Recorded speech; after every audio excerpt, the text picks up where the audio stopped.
Здравствуйте, я доктор Наушад, главный врач клиники аюрведы в Москве.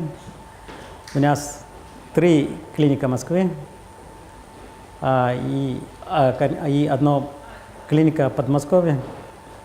Это под городом Домодедово. Мы там проводим все стационарное лечение, как в Индии.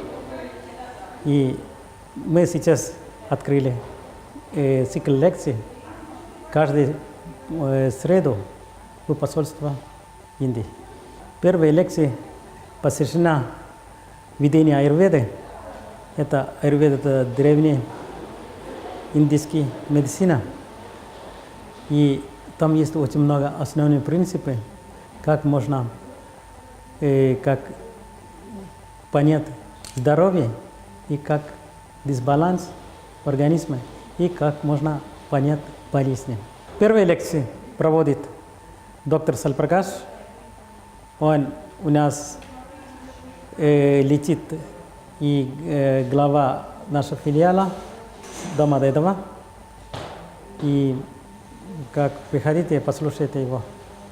И очень информативно будет все вам его слушать. Это очень важный, это основной принцип аюрведа, это ведение аюрведа.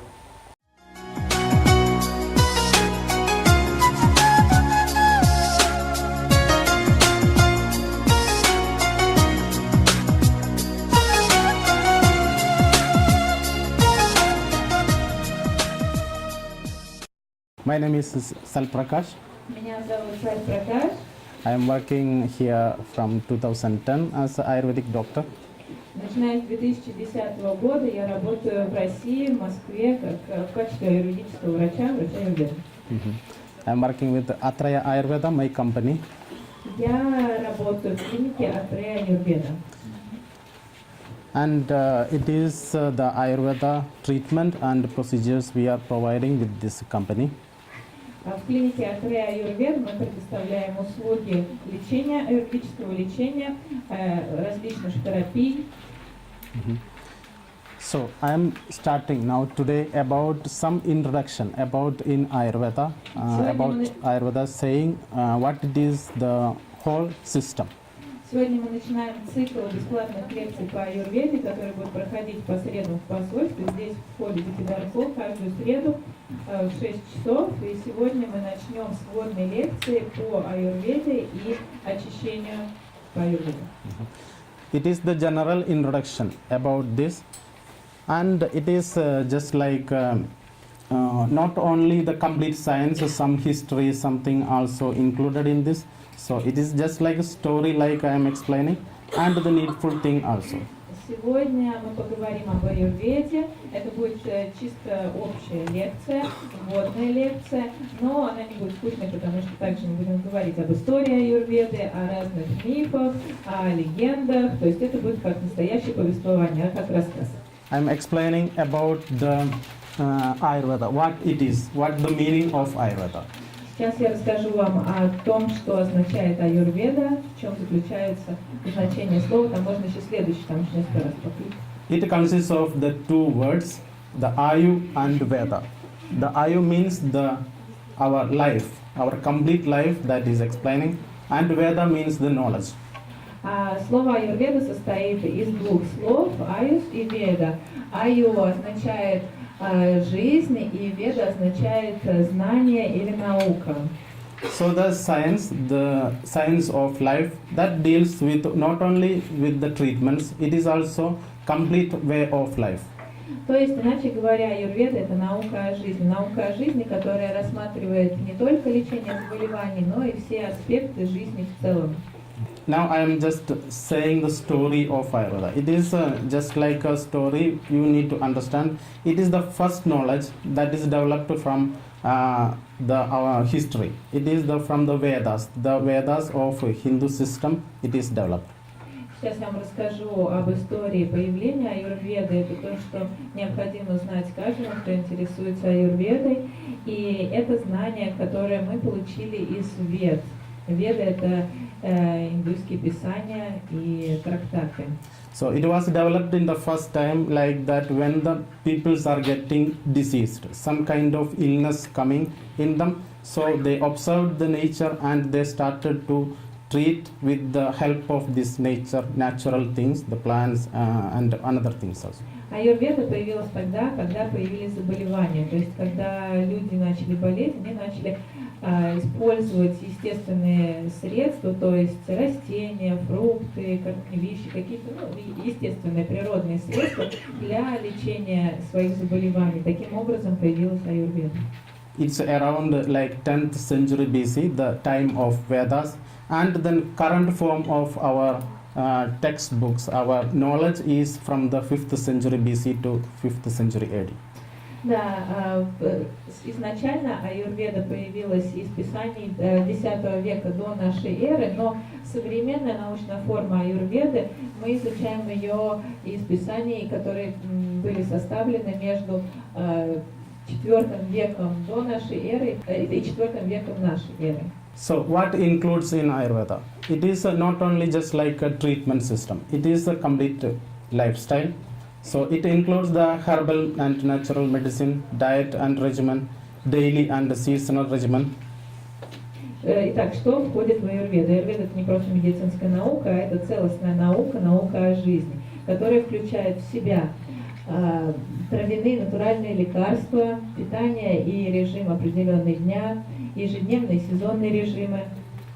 And constitution-based lifestyle, it is individual lifestyle and specialty treatments in 8 branches if it is needed in advanced way. Также учение о конституции человека, его личной конституции и лечение и образ жизни в соответствии с конституцией. Также особенное лечение согласно 8 отделам или разделам, которые назначаются при необходимости после определенного анализа. Также And psychology, that is the sattva, rajas, tamas, we need to consider for mental treatments. And spirituality, it is also need for the health, and yoga. Также психология, то есть саттва, раджас и тамас, которые тоже необходимо для здоровья или для оценки здоровья, и также духовность, как тоже элемент здоровья, тоже очень важный элемент, и йога. So Ayurveda amalgamates not only the accuracy of science, but the sublimity of philosophy. That will be explaining later. И аюрведа объединяет точность науки и возвышенность философии, о чем мы поговорим чуть-чуть позже. Now the present diseases. What are the main diseases we have?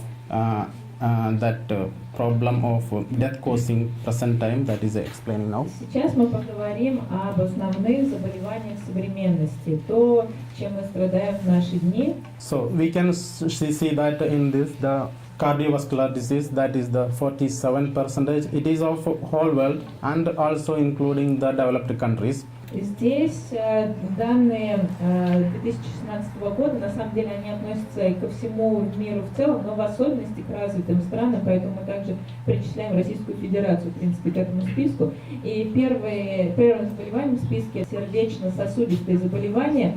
47% населения в 2016 году страдало от этих заболеваний.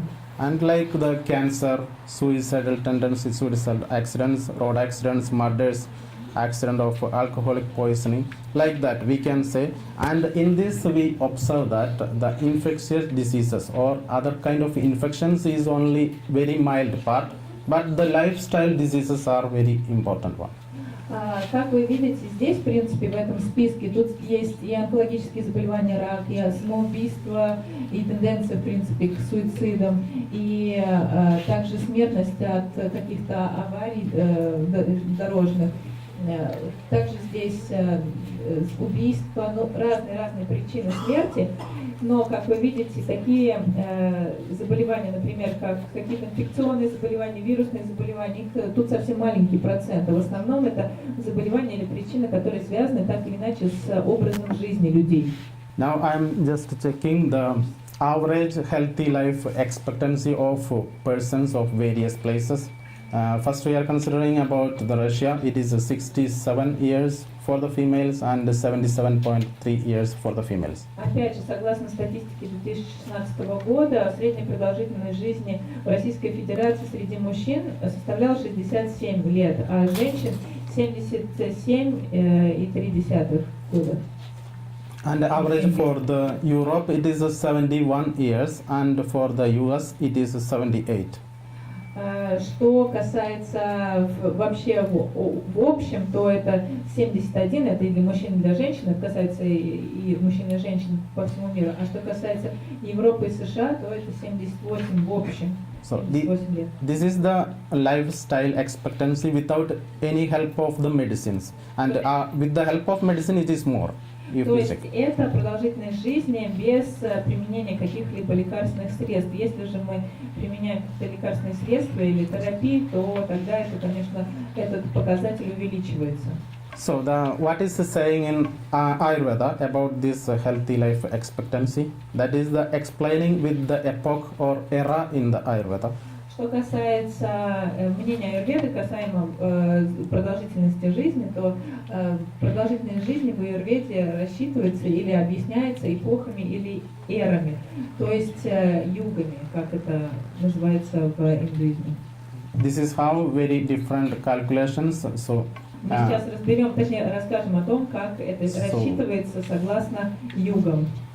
It contains so many parts. It's the golden age, silver age, bronze age, and iron age, like Satyuga, Treta Yuga, Dwapara Yuga, and Kali Yuga, like that.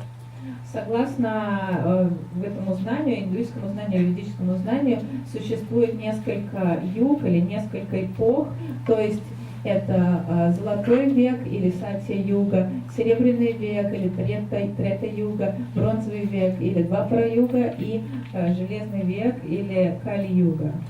And it is the descending and ascending part. It is like just waving, it is going, it is continuing all the time. И как вы видите, эти юги, они имеют волнообразный характер, то есть они восходят и не сходят постоянно. So according to the time, it is saying that we are in the starting of ascending part of Kali Yuga now. Что касается вот этому исчислению, то мы сейчас находимся во второй части восходящей Кали-юги, Железного века. And it is finished like it is started 3102 years ago and now finished 2000 AD also. So total 5000 years it is finished now.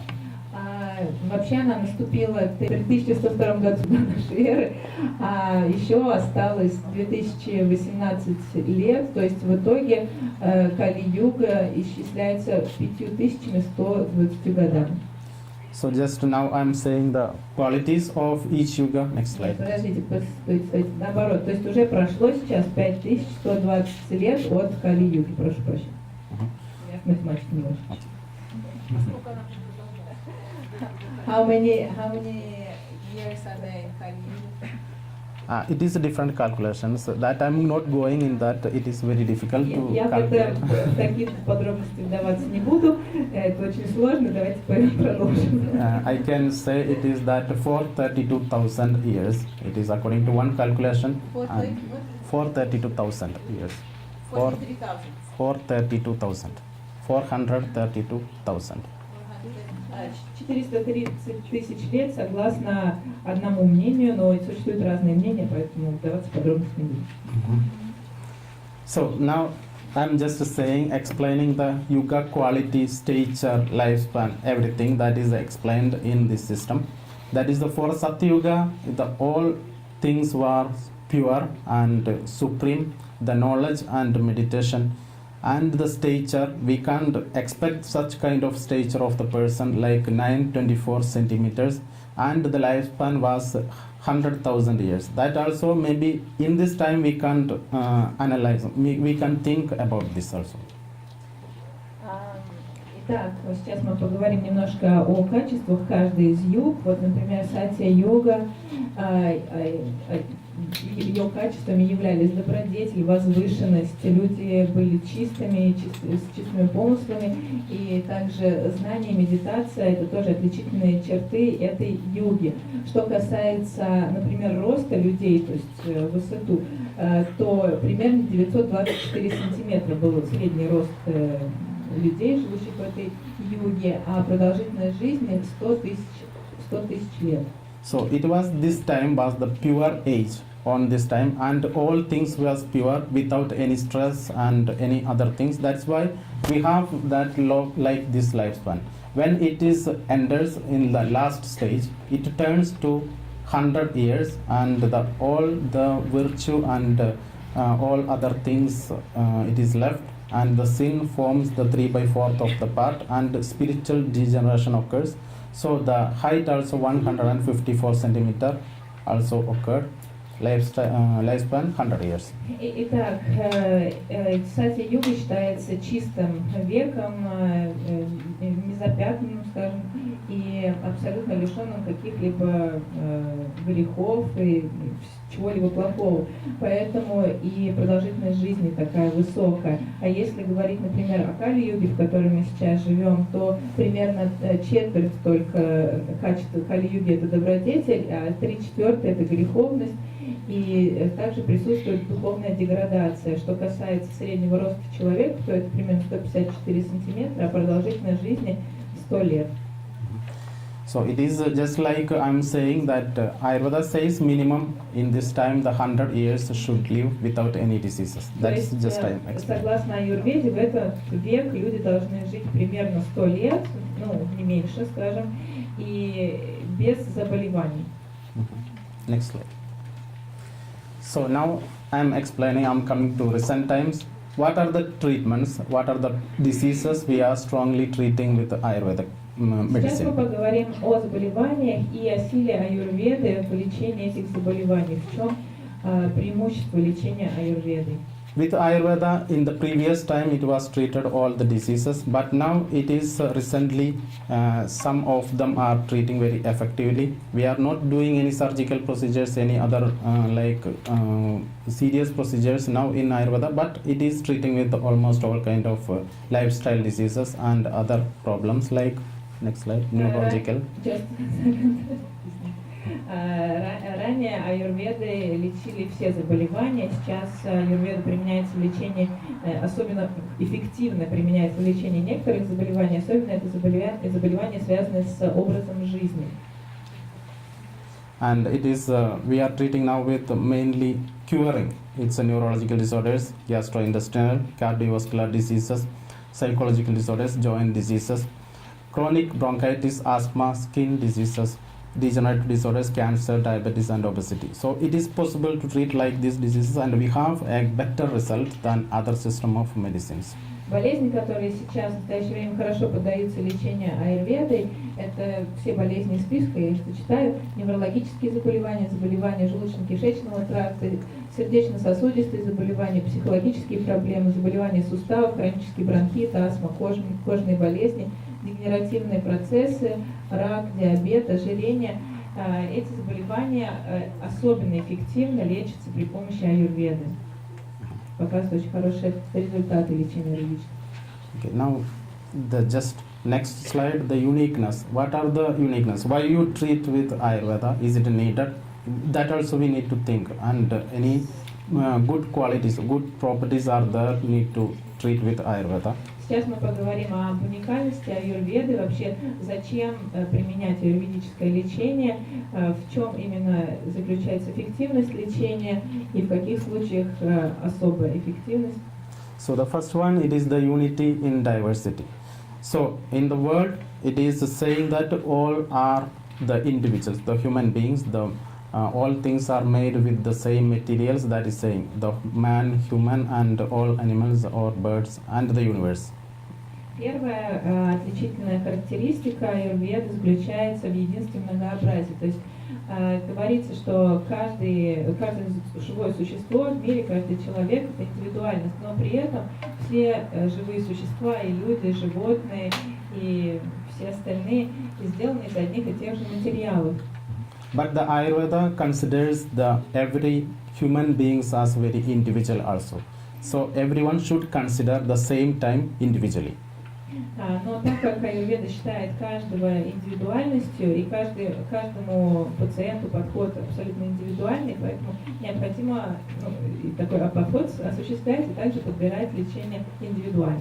So how we make this is with our principles that is using in Ayurveda, the Tridosha principle. That is the unique to all, but it is in different proportion in everyone. That makes them individual. Способ, который мы применяем в аюрведе, то есть это теория трех дож, является общей для всех, но характеристики каждого индивидуально отличаются, поэтому и лечение, даже несмотря на то, что теория одна и та же, оно индивидуально, каждый раз оно персонализировано. And the second one, it is called the holistic approach. It is not treating the person as a part. It is always consider the complete the human body and the mind, and next the soul also. So we need to analyze the person completely to give any treatments. Итак, следующее – это холистический или целостный подход, то есть человека лечит не только по частям, не только отдельные какие-то органы, да, но полную сущность человеческую, включая и физическое тело, и ум, и даже душу. The third one, it's the uniqueness is the natural medicine we are using. Almost all medicines that is using in Ayurveda, that is natural, and in some special cases we are using some metals as a treatment part, and it is very rarely. Да, и следующая уникальная черта – это натуральность лекарственных средств. Все лекарственные средства, которые мы используем, являются растительного, натурального происхождения. Иногда мы также используем металлы, но это очень редко.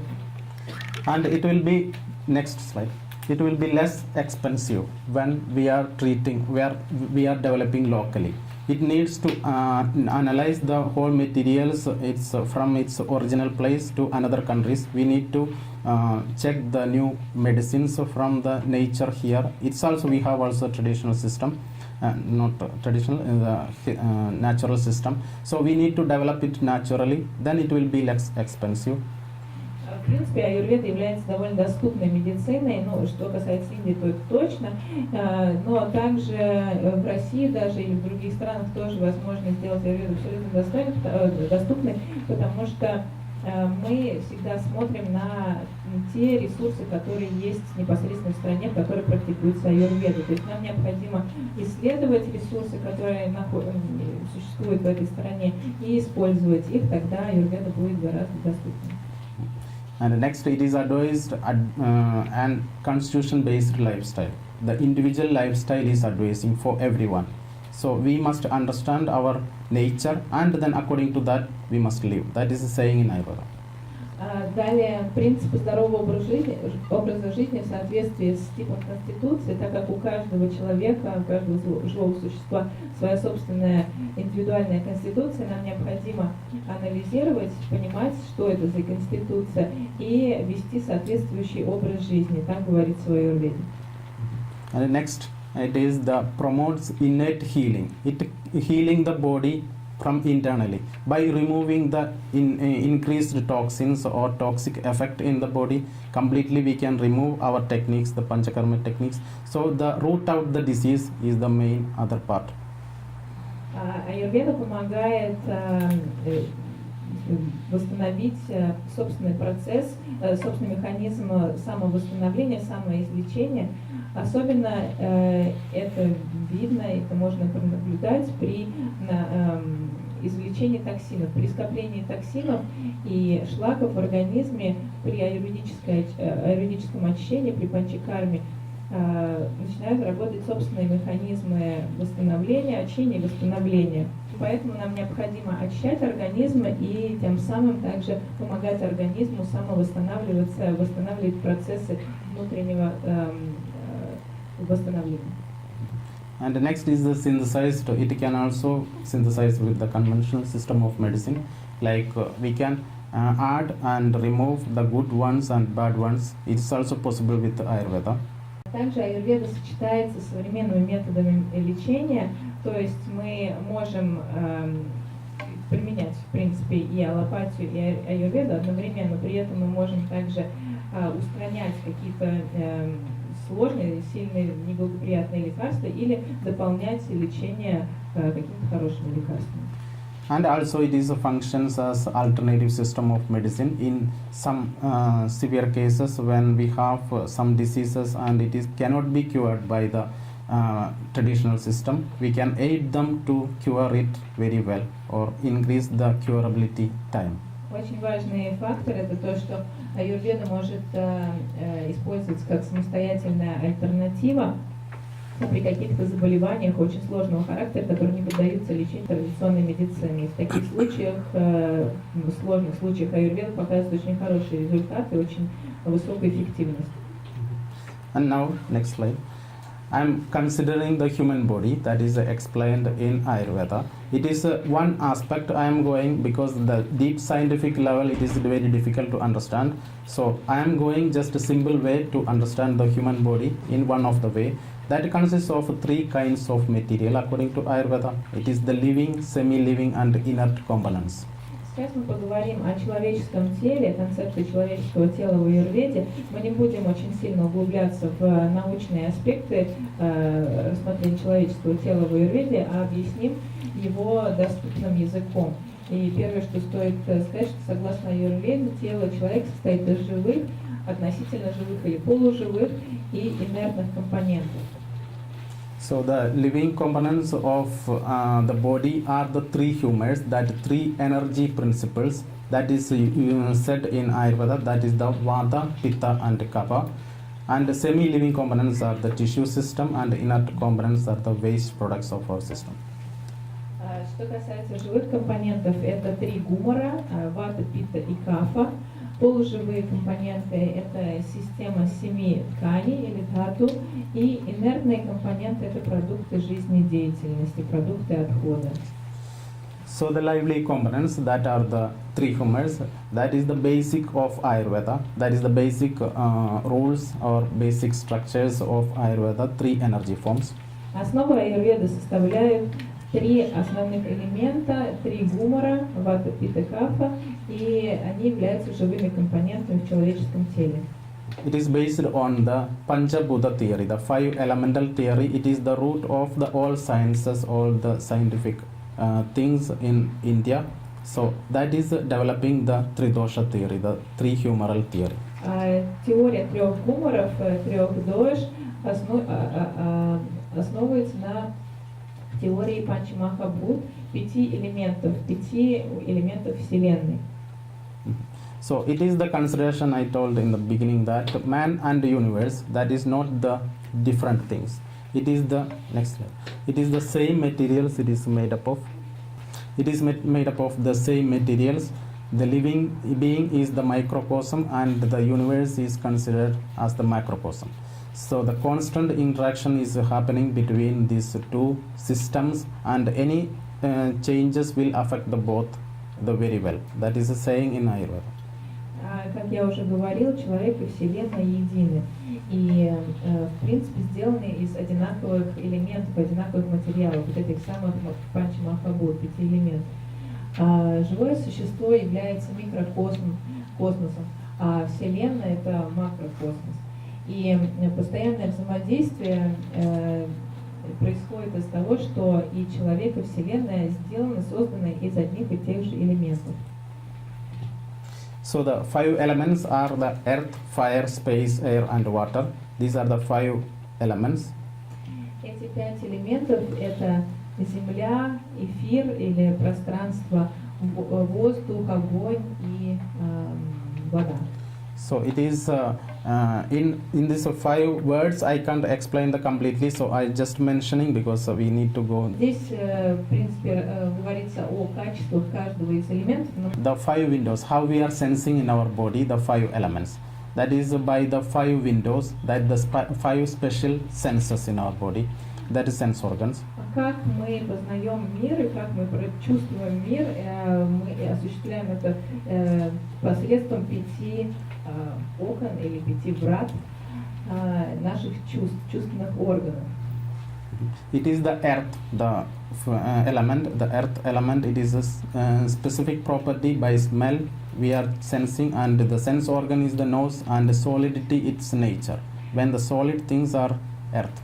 Еще раз повторю, что Вселенная состоит из 5 элементов, панчамахабхута, они называются земля, вода, огонь, воздух и эфир или пространство. Итак, первый элемент земля, к нему относится обоняние, как чувство, обоняние, и познается посредством органа чувства носа. And water, the next, the taste is the specific property of that water, and the tongue is our sensing organ, and liquidity its nature. Также земля обуславливается, ее качеством является твердость. Следующее, это вода, познается благодаря